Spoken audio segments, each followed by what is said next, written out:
Hi hello నమస్తే welcome back to iDream media. ఈరోజు మనతో ఉన్నారు amphi certified mutual fund distributor అయిన బొనిగల సలోమన్ గారు. ముఖ్యంగా ఫైనాన్షియల్ లిటరసీ గురించి, దాని యొక్క ఇంపార్టెన్స్ గురించి ఈరోజు ఎపిసోడ్ తెలుసుకుందాం.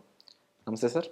నమస్తే అండి విరాట్ గారు. ఫైనాన్షియల్ లిటరసీ అంటే ప్రతి ఒక్కరికి కూడా ఫైనాన్షియల్గా మనం చేయాల్సిన పనులేంటి, చేయకూడని పనులేంటి, అందులో కూడా చాలా కాన్సెప్ట్స్ ఉన్నాయని వింటూ ఉన్నాం. దీని యొక్క పూర్తి వివరాలు చెప్తారా సార్? చూడండి విరాట్ గారు, మన ఐడ్రీమ్ ఛానల్ ద్వారా ప్రజలకి, పేదవారికి కానీ, మధ్యతరగతి వారికి కానీ, ఈవెన్ ధనవంతులకు కూడా ఫైనాన్షియల్ లిటరసీ ఇవ్వడానికి ట్రై చేద్దాం.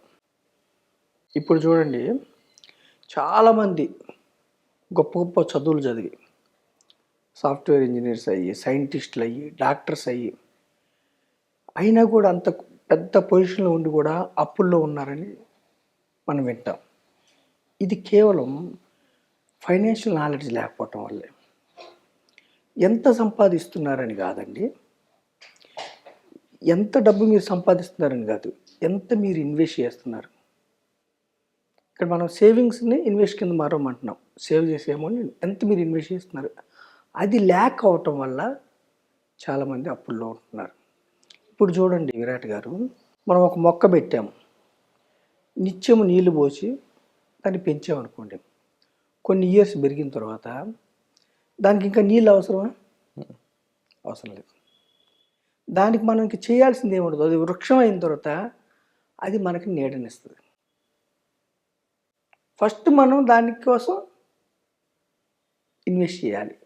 కొంచెం సమయం పెట్టి వాటర్ పోసో, కొంచెం ఎరువు వేసో, వృక్షం అయిన తర్వాత నీడనిస్తుంది, పండ్లు ఇస్తుంది. ఎన్ని రోజులు ఇస్తుంది? జనరేషన్స్ ఇస్తుంది.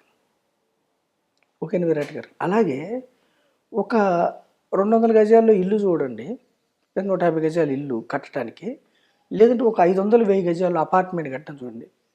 బిల్డింగ్ ఎంత పెద్దదైతే మనం బేస్మెంట్ పునాది ఏం చేస్తాం? ఇప్పుడు చిన్న ఇల్లు కట్టడానికి పునాది, పెద్ద అపార్ట్మెంట్ కట్టడానికి బేస్మెంట్ పునాది సేమ్ ఉంటుందా? పెద్ద అపార్ట్మెంట్కి హెవీగా మనం లోపలికి తీసి, చాలా హెవీగా, అంటే ఎన్ని ఫ్లోర్లు ఎక్కువ కట్టాలంటే అంత డీప్గా మనం పునాది వేస్తాం. ఫినాన్షియల్ లిటరసీ కూడా అంతే ఇంపార్టెంట్.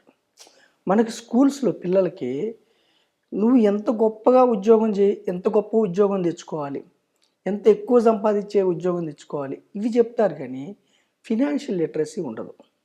అందుకని వాళ్ళు బయటకు రాగానే, ఉద్యోగం రాగానే, లేదంటే ఎర్నింగ్ రాగానే తెలియక కూడా తప్పులు చేస్తారు. ఓకేనా విరాట్ గారు? అయితే మనం చెప్పేది ఏమిటంటే, ఇక్కడ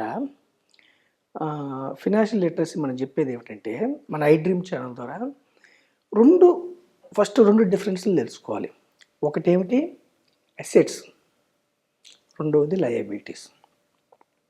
అసెట్స్ అంటే ఫస్ట్ మనం ఏం చెబుతామంటే, ఇప్పుడు చెట్టుని ఎలా అయితే మనం వృక్షం చేసామో, మొక్కని, ఒక బిల్డింగ్ కోసం ఎలా అయితే మనం భారీ పునాది వేస్తున్నామో, మీకు ఉద్యోగం రాగానే, ఎర్నింగ్ రాగానే, యూత్ అయినా పర్వాలేదు, యూత్ మిడిల్ క్లాస్ అయినా పర్వాలేదు, పూర్ అయినా పర్వాలేదు, మీరు ఏం చేయాలంటే అసెట్ బిల్డ్ చేసుకోవడానికి ట్రై చేయాలి, ఆస్తి బిల్డ్ చేసుకోవడానికి ట్రై చేయాలి.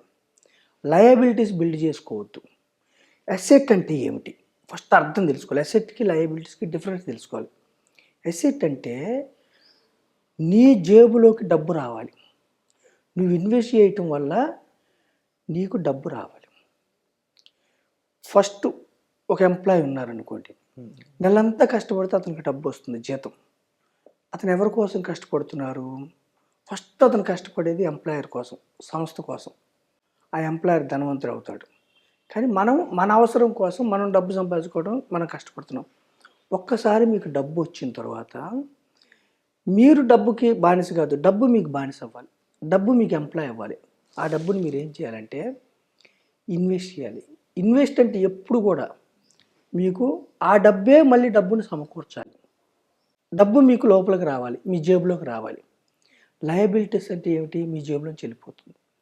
ఇప్పుడు లయబిలిటీస్ యూత్ చేసే పెద్ద మిస్టేక్ ఏమిటంటే విరాట్ గారు, 25 ఇయర్స్ తర్వాత 25 to 30 జాబ్ వచ్చింది అనుకోండి, సొంత ఇల్లు లేదు, ఆ యొక్క ఎమోషన్లో డౌన్ పేమెంట్, ఇప్పుడు ₹1,00,00,000 ఇల్లు ఉందనుకో, డౌన్ పేమెంట్ 10-15 లక్షలు లేకపోయినా ఒక పర్సనల్ లోన్ తీసుకొని మళ్ళీ డౌన్ పేమెంట్ కట్టి మళ్ళీ housing loan, personal loan, housing loan, credit card, car loan ఇవి తీసుకుంటే, అసెట్ బిల్డ్ చేసుకోకుండా తీసుకుంటే మనం ఇల్లు మనదైంది అనుకుంటాం, కానీ అది ఎక్కడ ఉంటుంది? అది బ్యాంకులో మార్ట్గేజ్లో ఉంటుంది. అంటిల్ అండ్ అన్లెస్ మన యొక్క లోన్ పూర్తయ్యే వరకు అది బ్యాంక్ అధీనంలో ఉంటుంది. ఈఎంఐలు మనం వచ్చే జీతంలో అది ₹1,00,000 వస్తుందా జీతం, 2 లక్షలు వస్తుందా, 3 లక్షలు వస్తుందా సెకండరీ. మనకు వచ్చే జీతంలో ఇల్లుని అసెట్, మనం ఏమి ఆస్తులు కూడబెట్టుకోకుండా ఇల్లుని లయబిలిటీస్ ద్వారా అసెట్ అనుకొని కొనుక్కుంటే, ఇల్లు కానీ, కారు కానీ, పిల్లల ఫీజులు కానీ అన్ని లోన్ల ద్వారా చేసుకుంటే జీవితకాలం ఈఎంఐల ఉచ్చులో, లయబిలిటీస్ ఉచ్చులో మనం వెళ్ళిపోయి, యూత్ కానీ మిడిల్ క్లాస్ కానీ వెళ్ళిపోయి వాళ్ళు ఏమైందంటే జీవితకాలం గవర్నమెంట్కి ట్యాక్సులు పే చేయడానికి పనిచేయాలి, ఎంప్లాయర్ కోసం పనిచేయాలి, బ్యాంకు కోసం పనిచేయాలి, జీవితకాలం లయబిలిటీస్లో ఇరుక్కుంటారు. మనం సొల్యూషన్ ఏం చెప్తున్నామంటే మన ఐడ్రీమ్ మీడియా ద్వారా ఫినాన్షియల్ ఎడ్యుకేషన్, అసెట్ బిల్డ్ చేసుకోండి. అసెట్ ఎలా బిల్డ్ చేసుకోవాలి? అసెట్ బిల్డ్ చేసుకోవడానికి మార్గాలు ఏమిటి? రియల్ ఎస్టేట్ ఉంది, తర్వాత మార్గం ఏముందంటే స్టాక్స్ ఉన్నాయి, బాండ్స్ ఉన్నాయి, ఈక్విటీ మ్యూచువల్ ఫండ్స్ ఉన్నాయి, రెంటల్ ఇన్కమ్ వచ్చే రియల్ ఎస్టేట్. అయితే రియల్ ఎస్టేట్లో మీరు చిన్న చిన్న వ్యక్తులు పెద్ద మొత్తంలో మీరు రియల్ ఎస్టేట్లో వెంటనే కొనలేరు. మొన్ననే జాబ్ వచ్చింది కాదు. సో రియల్ ఎస్టేట్ ల్యాండ్స్ ఎకరాల్లో వీటిలో మనం కొనలేము. స్టాక్స్ అనుకోండి, చిన్న చిన్న అమౌంట్తో కూడా కొనుక్కోవచ్చు. స్టాక్స్కి చాలా నాలెడ్జ్ ఉండాలి.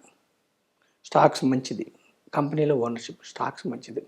బాండ్స్ కొనుక్కుంటే కార్పొరేట్ బాండ్స్ రిస్క్ తక్కువ ఉంటుంది ఈక్విటీస్ కంటే, మీకు వడ్డీని తెచ్చి పెడుతూ ఉంటుంది. అంటే ఓవరాల్గా చూసుకున్నట్లయితే ఈ విషయాన్ని తెలుసుకోవడం చాలా ఇంపార్టెంట్. బట్ మ్యూచువల్ ఫండ్స్ విషయానికి వచ్చినప్పుడు కూడా ఏ ఫండ్ ఎవరికి ఏ గోల్ కోసం తీసుకుంటారని కూడా చాలా మందికి తెలియదు. బట్ యాజ్ ఏ ఫండ్ డిస్ట్రిబ్యూటర్గా మీకు ఆ నాలెడ్జ్ ఉంటుంది, మీరు ఆ రీసెర్చ్ అండ్ అనాలిసిస్ చేస్తూ ఉంటారు కదా. సో మిమ్మల్ని కన్సల్ట్ అయినట్లయితే వాళ్ళకు ఉండే బెనిఫిట్స్ ఏంటి? మనం ఏంటంటే విరాట్ గారు, మనం ఏం చెప్తున్నామంటే మనం వాళ్ళ యొక్క లక్ష్యాలను బట్టి మనం ప్లాన్ చేస్తాం. మనం ఇక్కడ ఏం చెప్తున్నామంటే మీ యొక్క ఇల్లును కొనుక్కోవద్దని అనట్లా, మనం ఇంటికి వ్యతిరేకం కాదు విరాట్ గారు. 5 సంవత్సరాలు లేదా 10 సంవత్సరాలు లేదా 7 సంవత్సరాలు పోస్ట్ పోన్ చేసి ప్లానింగ్ అనేది అసెట్ బిల్డ్ చేసుకోండి. ఇప్పుడు నెలకి ఎక్కడ కొన్నా కానీ 70 లక్షలు ఇల్లు కొన్నారనుకోండి, 50,000 ఈఎంఐ పడుతుంది. ఆ 50,000ని ఒక 7 నుంచి 10 సంవత్సరాలు పెట్టుకుంటే 12%తో లెక్కేస్తే కూడా 50,000 పెట్టుకున్నారు, 10 సంవత్సరాలు మీరు 60 లక్షలు కడతారు, 1,20,00,000 అవుతుంది 12%తో. దాని నుంచి జీవితకాలం ఈఎంఐ కట్టొచ్చు, మనకు ఉద్యోగం ఉన్నా లేకపోయినా.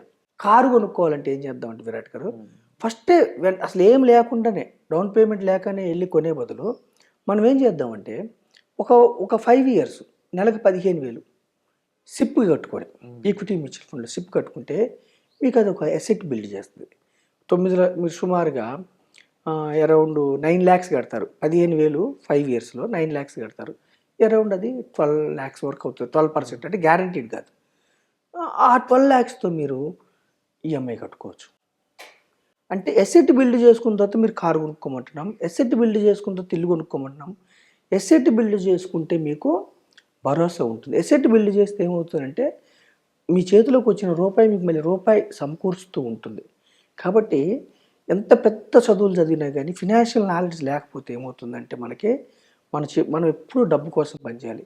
అదే మనం ఫినాన్షియల్ నాలెడ్జ్, ఫినాన్షియల్ లిటరసీ తెలుసుకుంటే ఏమవుతుందంటే అసెట్కి లయబిలిటీకి డిఫరెన్స్ తెలుసుకుంటే ఏమైందంటే ఫస్ట్ అసెట్ బిల్డ్ చేసుకుంటే డబ్బు మీకోసం జీవితకాలం పనిచేస్తుంది. డబ్బు మీకోసం పనిచేయాలి, డబ్బు మీ ఎంప్లాయీ కావాలి.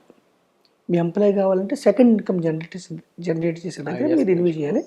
దానికి బెస్ట్ ఆప్షన్ ఉంది ఈక్విటీ మ్యూచువల్ ఫండ్. మనలాంటి డిస్ట్రిబ్యూటర్స్, ఫినాన్షియల్ ప్రొఫెషనల్స్ని మీరు కలిస్తే మీకు చక్కగా మనం గైడ్ చేయగలం.